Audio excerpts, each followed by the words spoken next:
The Mystical City of God, The Conception, Book 1, Chapter 5.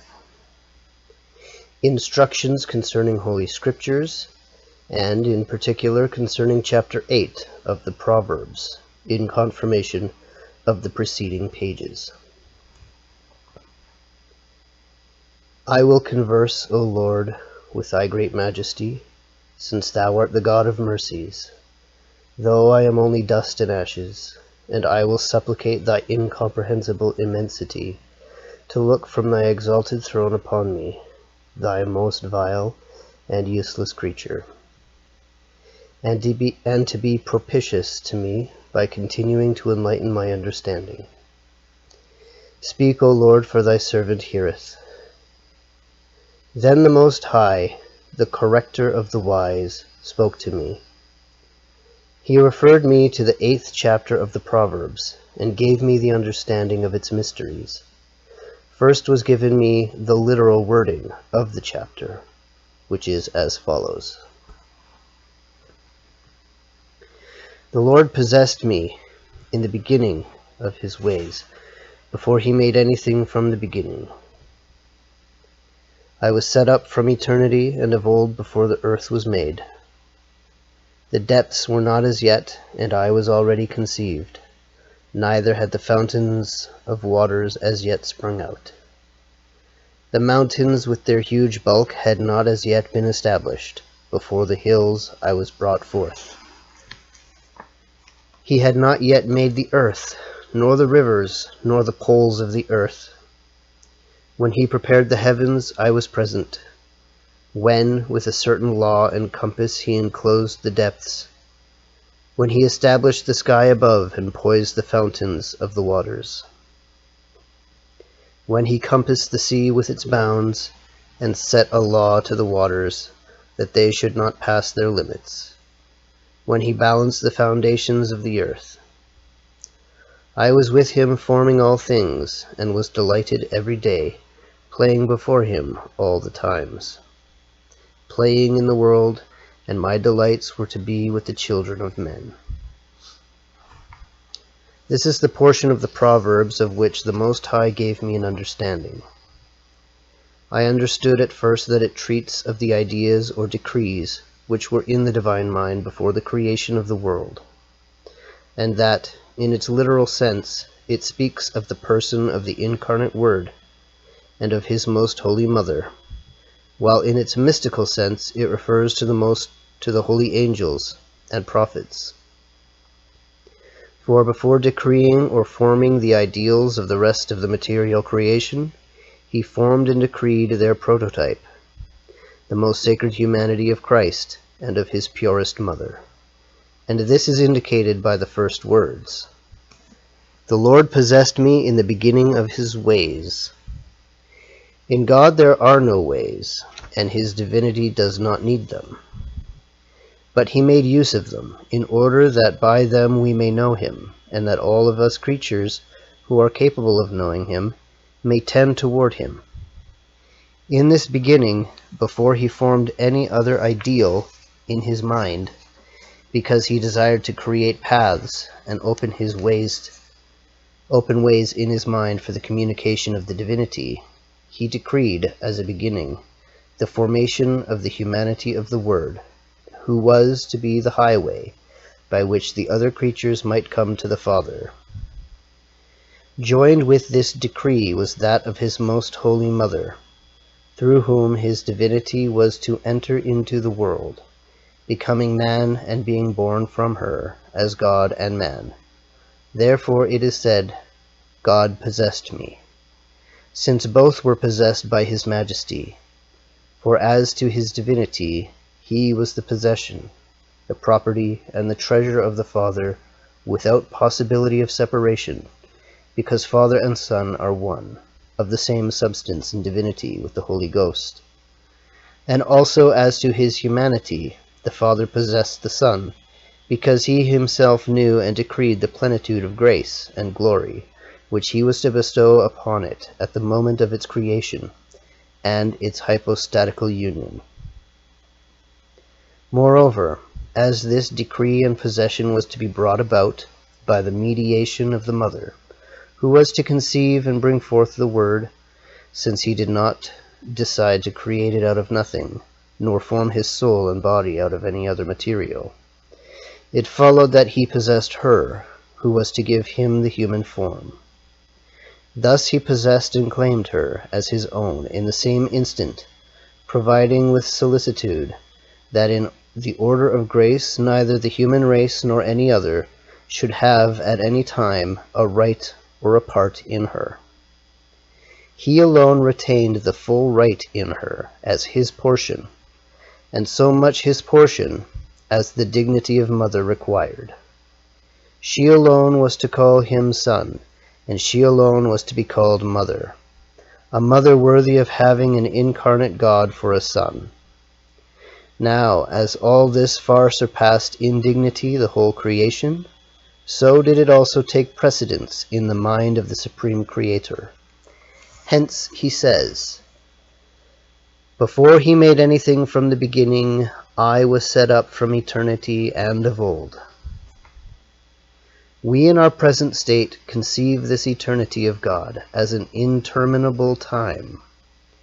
And what were the things of old, since none had been created? It is clear that the three persons are here spoken of, namely, that she was foreseen from the eternal ages of the divinity by the beings which alone are ancient, namely, the indivisible Trinity, since all the rest, having a beginning, are recent. That she was foreseen when only the ancient uncreated was, and before any ideals of the future creation were formed. Between these two extremes intervened the ideal of the hypostatic union, which was to be verified ad extra through the intervention of the Most Holy Mary. Both were ordained together, immediately next to God, and before any other creature, and it was the most wonderful decree ever passed or ever to be passed. The first and most admirable image in the mind of God, next to the eternal generation, was that of Christ, and next to it, that of his mother. And what other order could there be in God, in whom all that pertains to him is present at one and the same time, so that no part of his being must await the perfection of another, or one perfection ever need succeed upon others? All is well ordered in his eternal nature, and so it was and will be forever. The new ordainment, however, was that the person of the Son should become incarnate, and that from his deified humanity should begin the order of God's desires and of his decrees ad extra. He was to be the head and ideal of all other men and creatures. For this was the most appropriate order and harmony to be instituted among creatures, that they have one, who is the first and the highest, and that from him should descend the order of all nature, and in a special manner of the mortals. First among them, however, was the mother of the man-God, as the supreme among mere creatures, following immediately upon Christ, and through him upon the divinity. Thus the conduits which led the crystalline fountains of the divinity from the eternal throne meet first in the humanity of the Word, and immediately therefore in his Holy Mother, in the degree and in the manner as it was possible for a mere creature, and as it was proper for the mother of the Creator. It was equitable that all the divine attributes should exert themselves in her without reserve, so far as she was capable, and that she be inferior only to Christ our Lord. She was to be superior in degree. She was to be superior in the degree of his incomparable graces to all the rest of the creatures that are deserving of graces and gifts. This then was the order so well instituted by the eternal wisdom, that all was to commence with Christ and his mother. Therefore the text adds, "Before the earth was made, and the depths were not as yet, and I was already conceived. This earth was that of the first Adam. For before his creation was decreed, and before the abysses of the ideas ad extra were formed in the divine mind, the likenesses of Christ and of his mother were already conceived. The forms are called abysses because there is an infinite distance between the being of God and that of creatures. This distance was measured, speaking according to our way of understanding, when the ideals of the creatures were formed, for then these very abysses were formed. Not only was the Word conceived before all these by eternal generation from the Father, but his temporal generation from the Virgin Mother, full of grace, had already been decreed and conceived in the divine mind. Inasmuch as no efficacious and complete decree of this temporal generation could exist without at the same time including his mother, and such a mother, the Most Holy Mary, was then and there conceived within that beautiful immensity, and her eternal record was written in the bosom of the divinity, in order that, for all the ages, it should never be blotted out. She was stamped and delineated in the mind of the eternal artificer, and possessed the inseparable embraces of his love. Neither had the fountains of the waters as yet sprung out. The images and ideals of creatures had not yet sprung from their source and origin, for they had not yet broken from the fountains through the channels of God's goodness and mercy, through which the divine will was to be moved to create the universe and to communicate his divine attributes and perfections.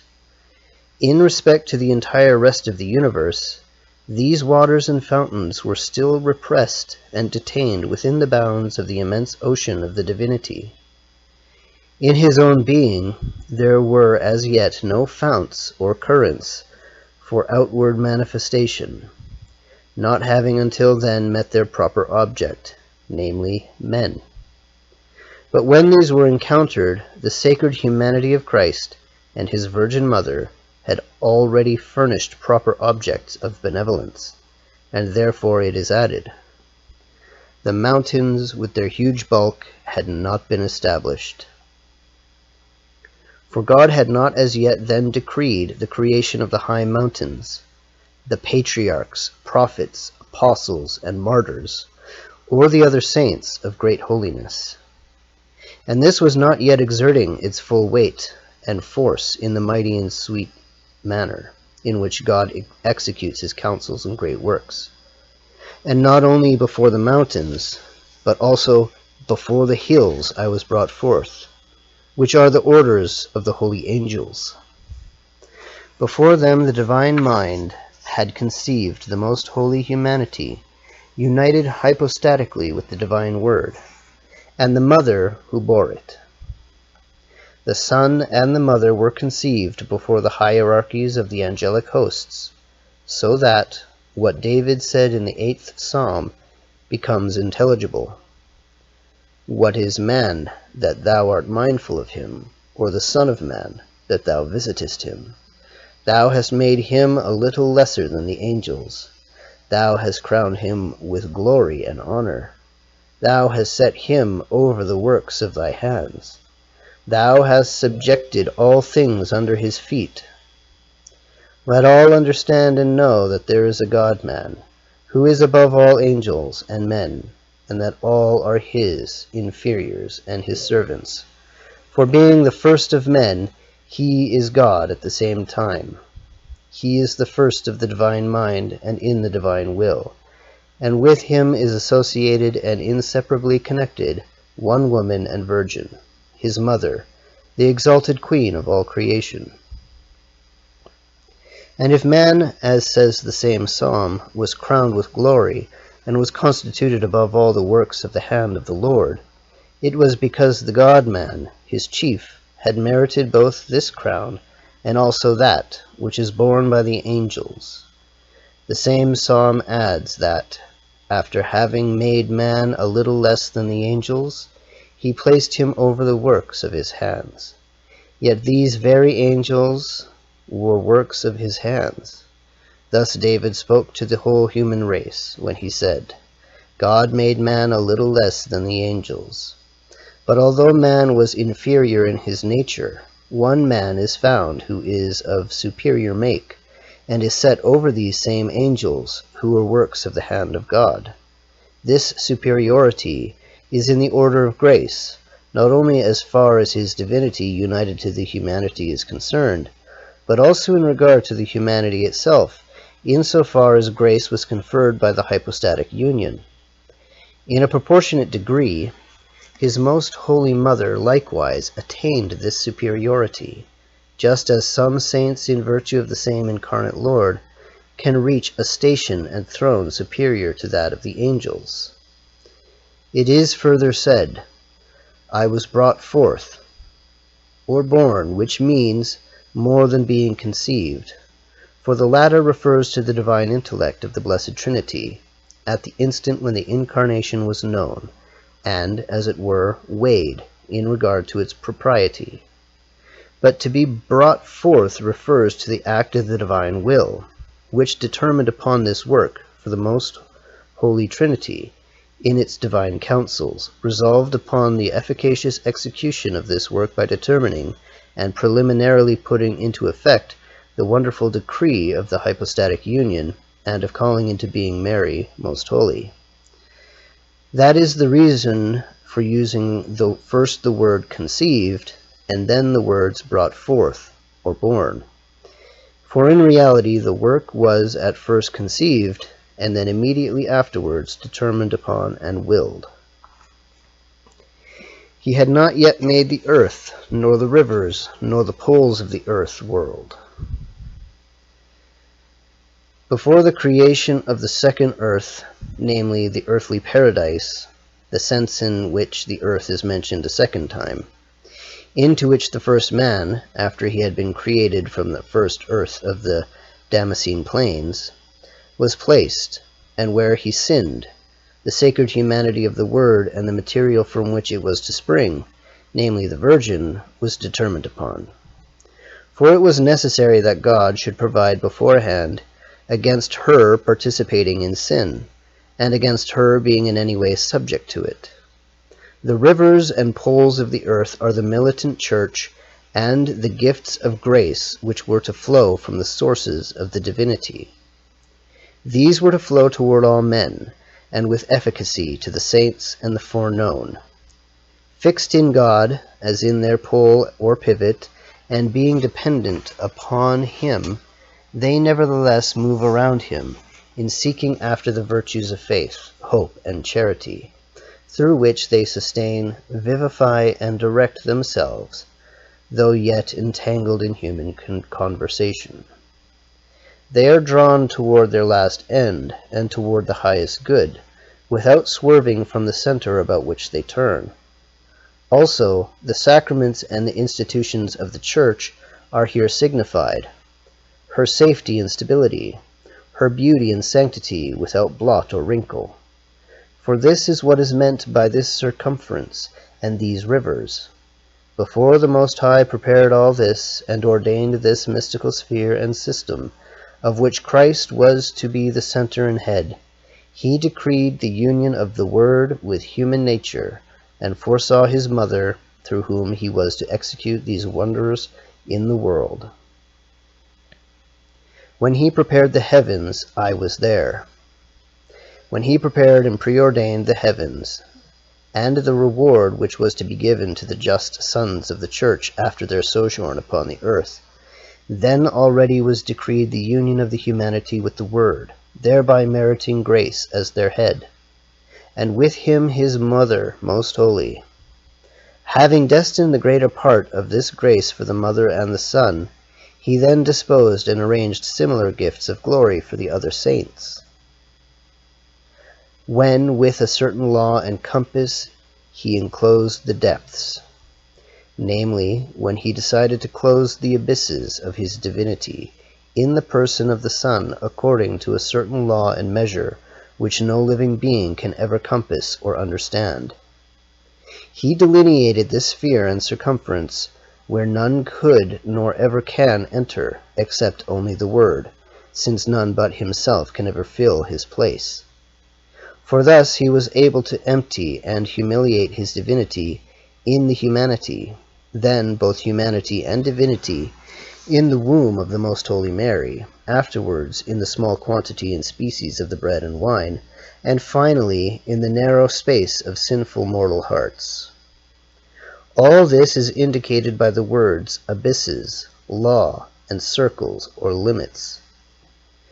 They are called certain on account of their vast bearing, and also on account of the certainty with which they are to be fulfilled, in spite of seeming impossibility, and on account of the difficulty of explaining them in words.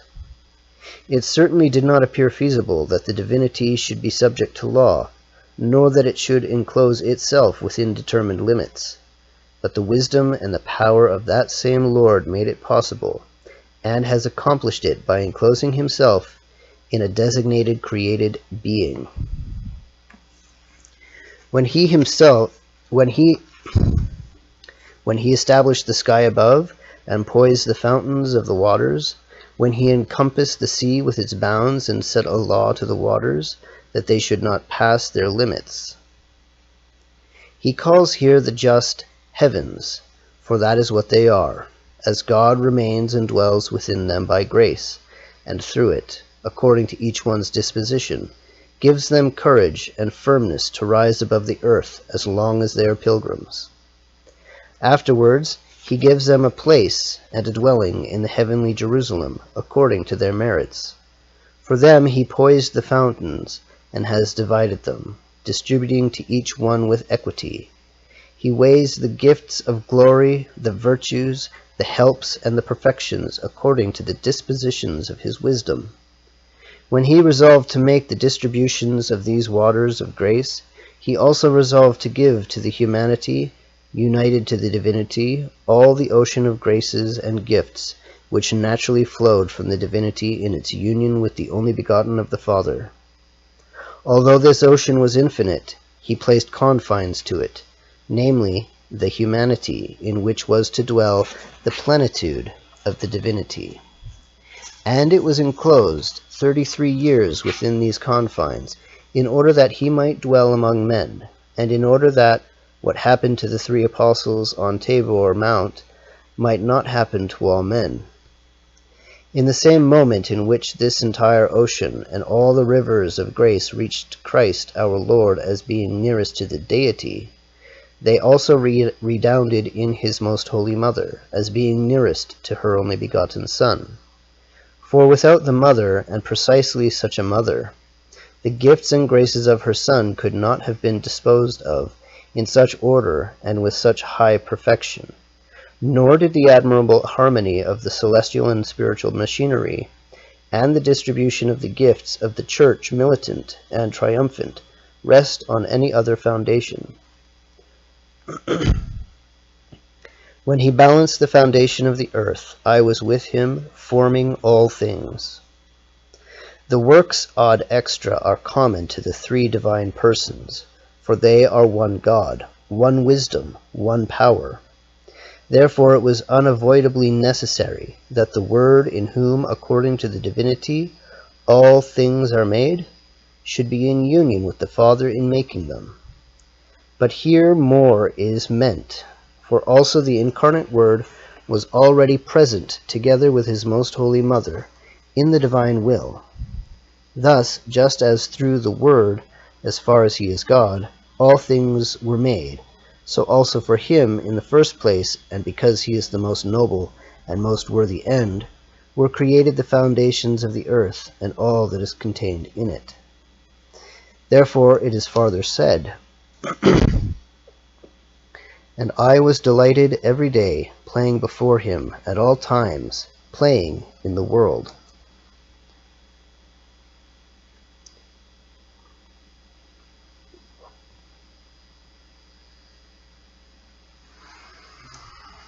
The incarnate Word diverted himself at all times, because he knew all the ages and the lives of all the mortals, all being as one day in comparison with eternity. He was delighted because the whole course of creation had found its end. For when the ultimate day with all its perfection should arrive, men were to enjoy the affluence of grace and the crown of glory. He diverted himself, as it were, counting the days when he should descend from heaven to earth and assume human flesh. He knew that all the works and thoughts of men were like a play, wherein all is mere burlesque and deceit. He saw also the just who, though so weak and limited in their capacity, nevertheless would be fit for the manifestation and communication of God's glory and perfections. He compared his immutability with the changefulness of men, and how he was nevertheless to act in concert with them. He delighted in his own works, and especially in those which he ordained in his most holy Mother. He took a great delight in the prospect of assuming the form of man within her, and in making her worthy of so great a privilege. And because the conception of these ideals and the efficacious decree of the divine will, in their regard, were to be followed by their actual fulfillment, therefore the divine word adds, "And my delight is to be with the children of men. My recreation is to work for them and show them favors. My contentment is to die for them, and my joy is to be their teacher and their redeemer. My delight is to raise the needy one from the dust and to unite myself with the lowly one. My pleasure is to unbend my divinity for this purpose, and to clothe it with human nature, to constrain and debase myself, and to suspend the glory of my body in order to make myself capable of suffering, and of meriting for men the friendship of the Father, to be a mediator between his most just indignation and the malice of men, and to be their model and head, whom they might imitate." O eternal and incomprehensible goodness! How am I ravished with admiration when I compare the immensity of thy immutable being with the insignificance of man. When I see thy eternal love mediating between two extremes of such immeasurable distance, a love infinite for a creature so insignificant and at the same time so ungrateful. Oh, on what a low and debased object, O Lord, dost thou cast thy eyes, and on what a noble object can and should man fix his thoughts and affection in beholding such a mystery. Filled with admiration and with sadness of heart, I lament over the unhappy state of men, their darkness and blindness, since they do not make any effort to understand how much thy majesty has been beforehand in looking down upon them, and in offering them true felicity with such great love and care as if thy own consisted in it. All his works and the disposition of them, as they were to be called into being, the Lord had in his mind ab initio, and he numbered and weighed them according to his equity and rectitude. He knew the constitution of the world before its creation, as it is written in the book of wisdom. He knew the beginning, the middle, and the end, the changes of the years and the courses of the ages, the disposition of the stars, the powers of the elements, the nature of animals, the wrath of wild beasts, the force of winds, the difference of plants, the virtues of roots, and the thoughts of men. All he weighed and counted, not only that which is literally true of the rational and irrational creatures, but he preordained also all that which is signified mystically by these creatures. But as this comes not within my scope at present, I do not speak of it in this place. And that's chapter 5.